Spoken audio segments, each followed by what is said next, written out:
Paradigm Kids. I hope in my heart that it's going well.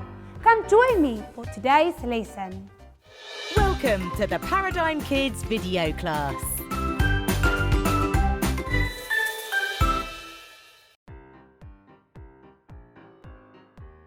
Are you ready for today's fine motor skills activity? Great stuff! Let's start.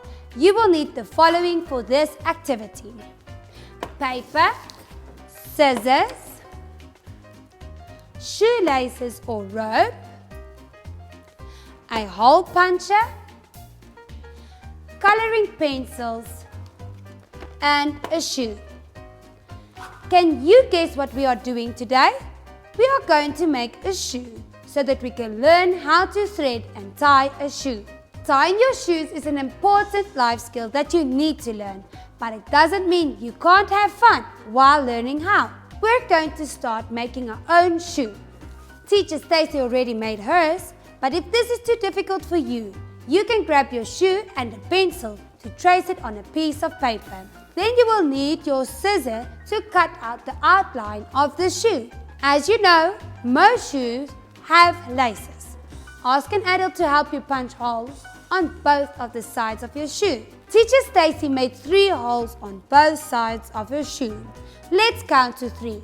1, 2, 3. Now I will use my hole puncher to punch holes into both sides of my shoe. 1, 2, 3. And now the other side. 1, 2, 3. We will use these holes later to thread our laces.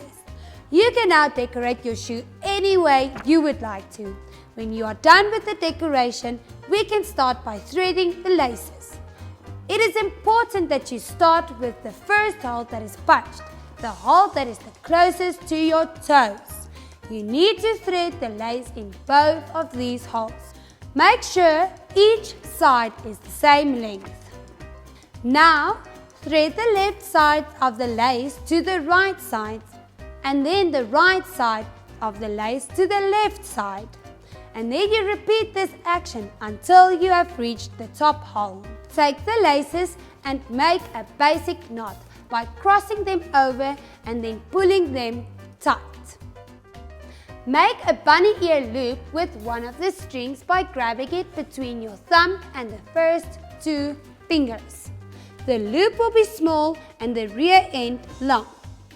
Form another bunny loop with the other shoelace string. Cross the loops over each other and bring one from below. Pull the loops tightly and then you're finished. I know this is a very difficult life skill. Keep on trying. Remember, practice makes perfect. Did you know that you are not just tying shoelaces, but you also learn how to listen and follow given directions when mommy and daddy helped you to learn how to tie shoelaces? It will help you to hold a pen properly. It will also help you to understand sequencing. For example, the socks goes first, followed by the shoe and then tying of the laces. How cool is this? I hope you enjoyed this activity a lot. Thank you for learning with me, Paradigm Kids. Please remember to always share what you have learned with everyone around you. See you next time.